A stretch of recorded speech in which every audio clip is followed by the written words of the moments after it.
Тэнгэрийн өнгө тэгширч, газар дэлхийн ногоон гоёлоон өмсөх үед тэнүүн сайхан их оронд минь наадмын өдрүүд хаяад илгэн ирлээ.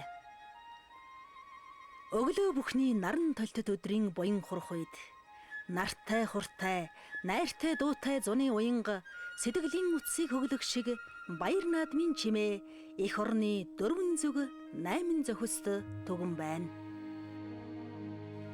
Энэл өдрийн төрх хотлоороо наадам баясах жаргал цэнгэлийн охийг үгээр хэлхийн аргагүйч наадмаан үзээд насны жаргал сунгахын их уужралд автах миний ард түмний эрэх цагийн өнгийг нас буян хурахын төмөн бэлэгдэл шингэсэн наадмын гоёлоос нь харах учиртай.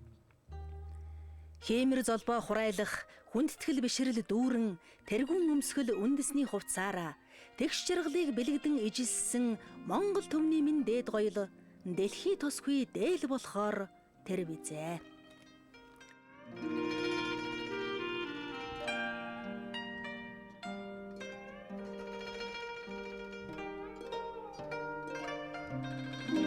Монголчууд бол ховдсны соёлын хүмүүс гэж бол хэлж болно. Юу гэвэл гоёх дуртай. Дээлийг бол одоо аль болохоор тансаг гоёор хийдэг. Дээлийн урлаг одоо гоё ганганыхаа хувьд бол их олон зүйлийг бий болгосон. Тэгэхээр Монголын ховдс бол бид нэр түүхэн явцдаа бидний эрхэмлэлийг утга агуулга шингээсэн. За тэгээд хамгийн нандин ховдс болж хөгжөөл гэж ойлгож байна.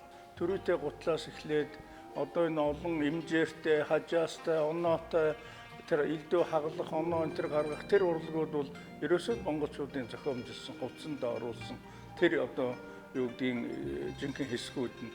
Тэгэхээр ертөнц өнөөдөр ерөнхийдөө Монгол хувцсаар гоёж гэн гэж бол одоо хэлж болно. Тэгэхээр Монгол хувцсаар гоёно гэхдээ бид нар яг дээл Монгол дээл өмсөд явж гэн гэсэн үг биш л дээ.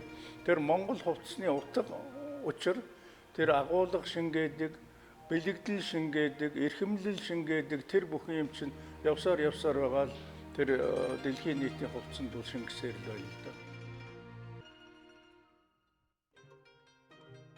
Мандах төрийн шинжийг шингээсэн малгай танига магтнамзээ.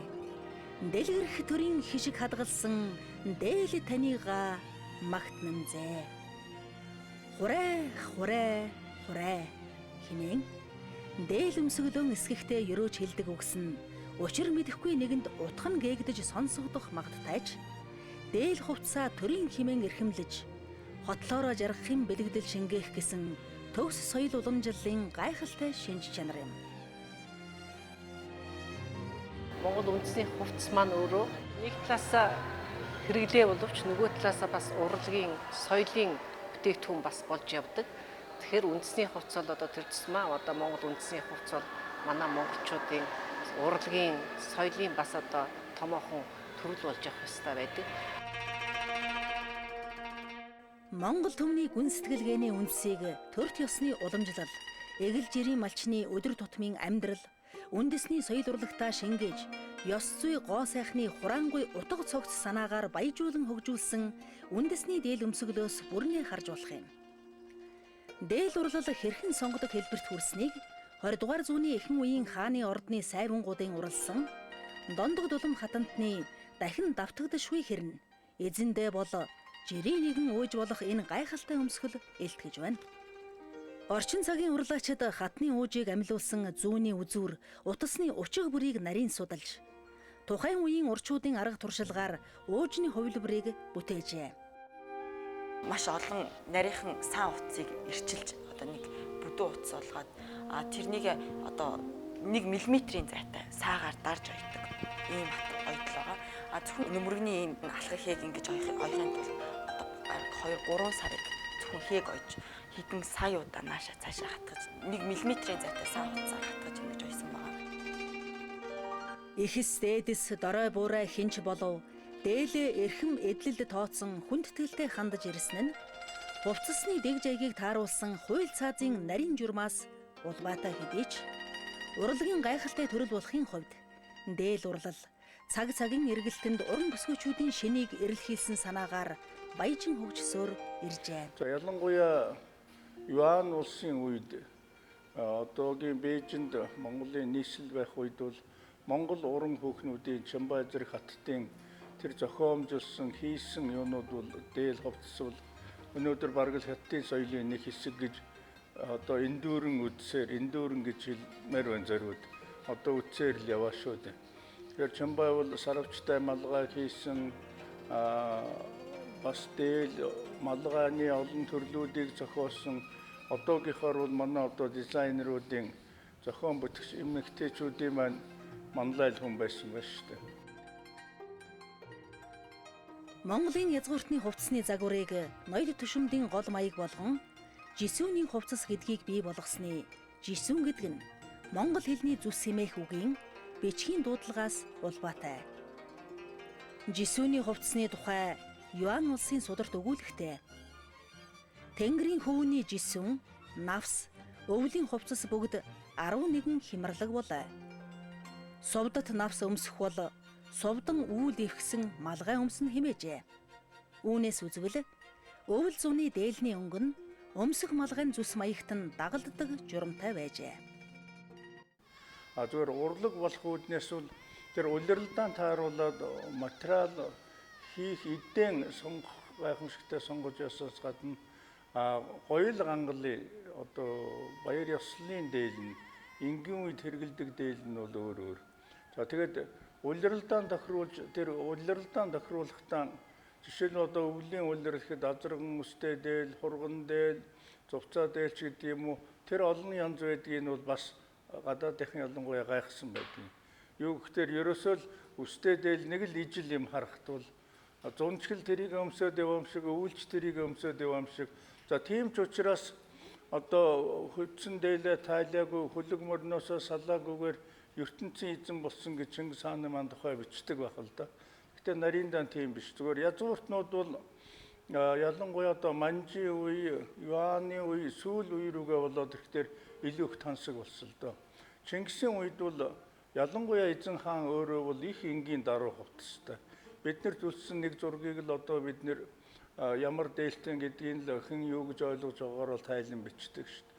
Тэгэхдээ хамгийн энгийн байсан тэр хот суурин газар өөрөө амьдрах дургүй байсан нь бол Чанчин бомбын тэмдэглэлээс бид нэр тодорхой байгаа. Маш энгийн хүн байсан. Тэгэхээр язгууртан болгоно нэг чигтэйхэн гангалдгүй гоё хувцасаар торго дурдан болдгүй байсан нь бол бүр эртний юм. Ер нь тэгээд баян хүн л их гоё ганган байсан гэвэл бас биш л дээ. Чингис хаан бол ертөнцийн эзэн байлаа шүү дээ. Яаж л одоо тансаглан тэр дэлхийн бүх баялагын эзэн байсан юм чинь. Тэгтээ тийм даруй байсан.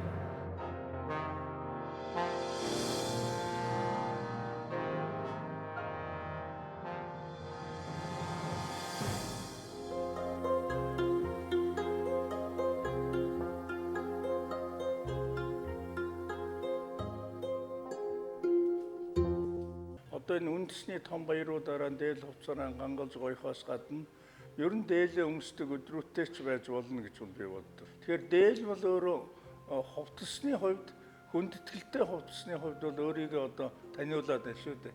Намайг одоо хэрэглэх өдөрчин өнөөдөрөө гэдэг. За одоо тэгээд орчин үеийн дизайнер бол бүр хөгжүүлээд тэр одоо өөрийн ерөнхий утгыг алдахгүй дээл гэдэг утгыг алдуулаагүй мөртлөө их гоё хувцас болгож хувиргаж байна шүү дээ. Энэ одоо цагийн ирэхээр дээл хувцас маань өөрөө хөгжиж байна л гэсэн. Тэгэхдээ дээлэн одоо гэдэг нэрээр дээл гэдэг тэр хэлбэрээр алдахгүй байгаа нь өөрөө тэр мөнхийн юуг нь бол хэлбэрийн тэр байх ёстой байдлыг нь бол олж хичээл гэсэн санаа л да.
Зүү утас орон уран шаглаа мэтгэх хааны ордны үйлч сайвангуудын уламжлалыг өнөөдрийн төрийн ордны оюутчид залгамжлан авч эрхэм түшээдийн дээл өмсгөлийн дахин давтагдшгүй хэв шинжийг хадгалан уралсаар байна. Сар шиний маргаашаас эхлээд сар нарны ээлжгүй учиг сөглөн урлаж, төрийн түшээдийн энэ наадмын гоёлын сүүлийн үчхийг дөнгөж зангидсны дараахан төрийн оюутчинтай хэсэгхэн хөөрөлдлөө. Би анх нэг 11-2 настай байхдаа ээжээрээ л дээл оюулж аяхыг заалгаж одоо өдөө хүртэл 50 шахуу жил дээл оюулж явж байна. Миний ээж одоо нутагтаа дээлээ ойдог. Манай аав ч гэсэн бас л майхан юм хийдэг ийм л усуд байсан. Тэр заасан юм л одоо надад насаараа л энэ ажлыг хийгээл явж байгаа юм.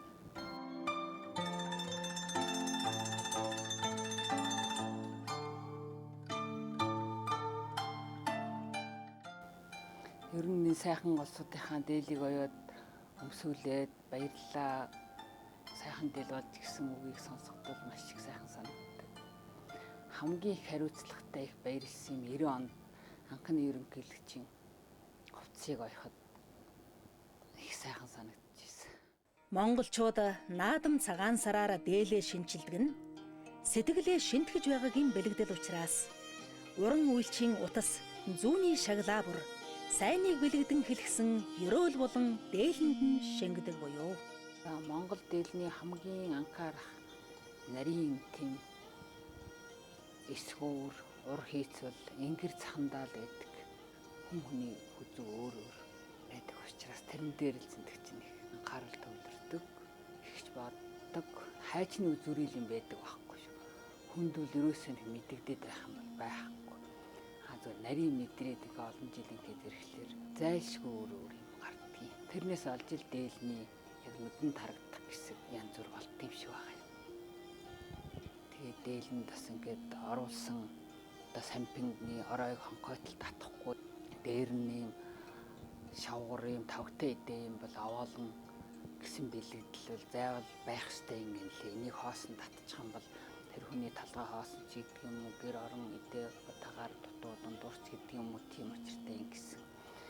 Тэгээд энэ сугандны хэмжээр хийдгийн учир нь юу юм гэвэл энэ 3 давхар хаалга өөрт ингээд өөртлөхөд өөр орсон буян гişиг буцаж гардггүй 3 давхар хаалгатай хаалганыхаа дээд доод тал дээр даслан цоочтой гэж юунд орсон.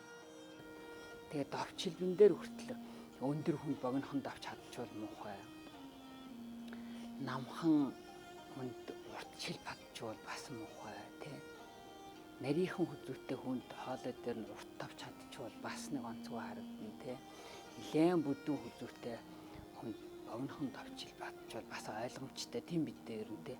Ямарваа нэг юмны харьцаа гэдэг чинь нийлт сая нэг болж вэж нэг хүний нүдэнд нэг таарсан өөрт нь давчлаад өмслөө гарахт ч гэсэн биеинд нь төвгүй хөзүү сэрвэгийн дараад байхгүй тийм энэ бүгд их олон юм байдаг юм удаа л гэж боддгийг. Энэ сугны давчийг ийм ингэж хадаж болдгоо гэдэг юм байл. Боён гişиг хаадаг гэдэг ийм их цадвал бүхэл амьдрал шулуун нэг замаар бартаагүй сайхан явна гэсэн учиртай. Хүмүүсийн ингэрний ухлаацыг ийм дүүрэн гэж ярьдаг байхгүй ингэж ухаад идэгин хөөргөд айлангаа ч юм уу өртлөхөд нэг ингээд ухцсан ингэр чинь төвхтөө тэгэхээр жоохон хүнийхээ чэйжний өндөр намд тааруулаад уур оруулаад ухаад өгсөн ингэр өмсцэн явахч гоё харагддаг юмаа өөртлөөд өөрөөсөө авахтч гоё харагддаг амархан байдаг энэ дээр боллаа. Ингээд нэг хэмжээр хийдгийн хүн нэг хөдөө нэг айргаа уугаад ингээд сууж хахад энэ хэсэг хэмжээртэй түүний их л жаргалтай тансаг өрхний бэлэгдэл гэж ингээд дотоод ингэр хэмжээргүй бүх юм хоосон гэсэн учир утгатай байдгийг гэсэн. Тэгээ хийд сурна мэдэрч гүйцэн гэж байхгүй юм байна л да хүн ерөөсөө. Гिचээгээд л байна тэгэл юм гараад л байгаа юм ч ерөөсөө.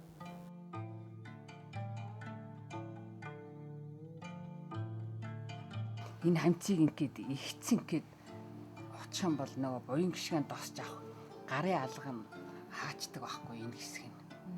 Энэ хэсгийн налуу ерөөсөн харахуунаар батсан чинь ойлгомжтой одоо мөр ингээд үүрээд ингээд ирэхлээр дээд тал нь урт баймаар санагдаж байгаа үстэй тий. Тэгвэл энэ дээд тал нь урт энэ буян гişгэн тосч авахд гарын алган нийл байх штэ гэж юм ташуу хийдэг. Хүмүүсийнхаа сайн өдөр нь дээлийн хэсэг нь сайн цагт нь дуусах нь өдөр өнжиж хүлээж 2 хонжиж эсгэж үе гардгийн. Тэг хүмүүс л зүгээр эсгээл яарал авчих надаа миний сэтгэлд тэгж багтдаг юм аа. Одоо заримд нь ээж нь болоод дээлийн ажиж байгаа юм чинь би сайн цагт нь оёд сайн цагт нь дуусгах чих нь бол одоо миний хамгийн гол үүрэг юм. Сэтгэлийн энэ олон юм нийлж явж ил би энэ олон хүний хайр сэтгэлийг хүлээж ингэж явж байгаа бол гэсэн чинь боддог.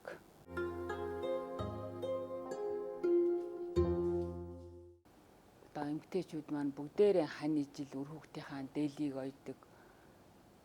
Дээлэр нь Монгол үндэснийхэн говцаар гойдог. Ийм болцоогоосай.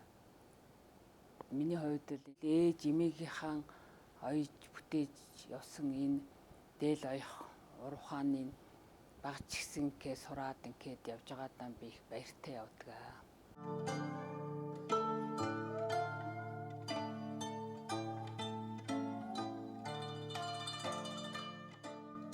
Хотол олны найрсаг эвсхийг илтгэсэн төвшин намблаг наадмын гоёлууд төгс хоршоод өнөөдөр нэг л сайхан Монгол төрх эх орон даяар оршин байна. Монгол хүний дээд гоёл дээл аргагүй л төмөн үеийн бурал түүхийн ээлэнд төгс төгөлдөр хэв шинжэн хадгалсаар уламжлагдсаар байгаа нь энэ гэлээ. Монголчууд шиг хүн үүссэн цагаас эхлээд гагцгүй тэр нутаг дээр амьдарч байгаа үндэстэн бол бараг байхгүй шүү. Тэгэхээр тэр газар шороон дээр үүсгэсэн, бий болгосон, нөхцөл дөөн тохируулсан түүхэн тэр одоо замналыг туулсан хувцас бол бид нэр эрхэмлэн ангилах нь бол зөв ёсны хэрэг. Ээжийнхээ хормоноос зүгдэж явах шиг, ээжийнхээ ингэрийн тэр үнэрийг мэдрэх шиг, тэр бүх одоо багнаас залуунаас Монгол нутаг эх орныг бүгдийг сануулдаг ийм л сайхан хувцас шүү дээ. Тэгэхээр би бол залуучуудаа хойч үедээ ер нь монголчуудаа бүгдөө дээлтэй Монгол гэдгээр бахархаж явцгаая. Дээлээ өмсч явъя. Дээл гэдгийн гайхамшигыг дэлхийд харуулъя л гэж уриалмаар.